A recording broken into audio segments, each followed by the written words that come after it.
අයිබෝන් හැමෝටම ඉතින් අද මම ඔයාලට කියලා දෙන්න යන්නේ ඕනම සංඛ්‍යාවක් 11න් ගුණ කරන ලේසිම ක්‍රමය.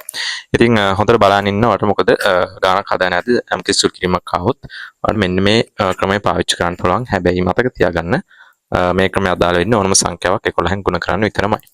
හරි. එතකොට ළමයි අපි උදාහරණයක් වශයෙන් ගමු. 34 ගුණ කිරීම 11. එතකොට ඔයාලට කරන්න තියෙන්නේ මෙන්න මේ ඉලක්කම් දෙක ළමයි දෙපැත්තට අදින්න. එතකොට මතක තියාගන්න මේ ඉලක්කම් දෙකේ 10ට වඩා අඩු වෙන්න ඕනේ මේ දෙන්න දෙපැත්තට අදින්න. එතකොට අපි 4යි 3යි ඇද්ද ඊට පස්සේ මේ දෙන්න එකතු කරනවා. 4යි 3යි 7යි. එතකොට අපිට උත්තරයක් එනවා 374. අපි තව එකක් බලමු. ඉලක්කම් තුනේ එකක් බලමු 387. හරි මෙයා ගුණ කරන්න තියෙනවා 11යි. එතකොට අපි දන්නවා මේ ඉලක්කම් තුන එකතුව 10ට වඩා වැඩි ඉලක්කම් දෙකක් එනවා. එතකොට මේකක් විතරයි අදින්නේ ළමයි 7 ඇද්ද ඊට පස්සේ 7යි 8යි එකතු කරනවා 15න් 5 දැම්මා. එකක් ඉතුරුයි 8යි 3යි 11යි 1යි 12න් 2 දැම්මා. එකක් ඉතුරුයි මේ අවසාන තුනට ඒක එකතු කරනවා. එතකොට 4යි. එතකොට 4252යි. අපි තව එකක් බලමු. 253 ගුණ කිරීම 11. එතකොට ඔයාලා දන්නා මේ තුන එකතු ළමයි 10යි.